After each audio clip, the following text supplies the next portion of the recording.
जय सरस्वती माता, कुमारिका माता, पार्वती माता, नीलकंठ महादेव। बोलन चालू रखो। जय आ घाट विषय नु बोलो भाई। आ मित्रों, आ घाट से અને આ ઘાટ આવેલો છે આમાં જે કોઈ પિતૃને તરવણી કરે છે તો અહીં તરવાય છે અને આ ઘાટ બહુ સરસ છે। તો પછી આ મહાદેવે નીલકંઠ મહાદેવે રસોડું આવેલ છે અને આ ગ્રાઉન્ડ ખૂબ સરસ છે। આ ખૂબ જંગલ છે પણ છતાં ખૂબ રમણીય લાગે છે। તો આ તમે જોઈ રહ્યા છો મિત્રો, અને સામે નીલકંઠ મહાદેવનું મંદિર આવેલ છે। તો મિત્રો આ પુલે થઈ અને આ મહાદેવના દર્શન કરવા આવાય છે। તો આ પુલ જુઓ તમે મિત્રો, આ માતાજીના ઉપર પુલ બનાવી અને આ દર્શન માટે આવી રહ્યા છે માણસો। તો અહીંયા આ દર્શન છે, તો તમે જોવો મિત્રો જરૂર, અને ખૂબ સરસ છે।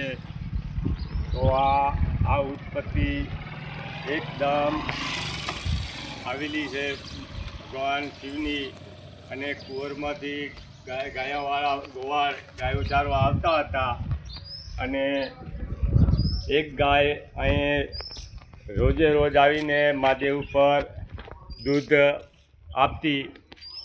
તો ગાયોવાળાને ગુજર હુથાર એ ભાઈ રોજે રાડ કરતો કે મારી ગાયનું દૂધ તો કેમ દોઈ લે છે। તો પછી એક દિવસ ગોવાળે ખબર રાખી અને ગાય આવીને મહાદેવના ઉપર દૂધ આપવા મળી। તો એ જઈને સુથારને કીધું, અને સુથારે પછી આવીને અહીં ખોદકામ કર્યું, ગામમાં આવીને ખોદકામ કરીને પછી જોયું તો આ મહાદેવની મૂર્તિ નીકળી, અને મૂર્તિને કામ કરતા એક ટોટો વાગી ગયો કોદાળીનો। બોલો પણ એમ સાદું બોલો। તો મૂર્તિને પણ લિંગને પણ લોહી નીકળ્યું, અને એ પછી આ મહાદેવને ખૂબ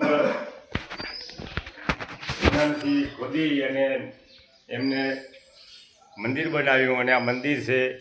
તો મિત્રો તમે પણ જરૂર દર્શન કરશો મહાદેવના, એવી હું તમારા પાસે પ્રાર્થના કરું છું। અને આમ ઊંડાણભરી રહસ્ય અને લોકવાયકા તમે જરૂર જોશો અને સાંભળશો તો તમને મજા આવશે મિત્રો। જય નીલકંઠ મહાદેવ, જય મારા બાપા। સૌનું સારું કરજો અને સૌને શાંતિ આપશો એવી હું તમારા પાસે પ્રાર્થના કરું છું। જય મારા, જય, સૌને ખૂબ શાંતિ આપજો એ ખૂબ તમારા પાસે પ્રાર્થના કરું। જય।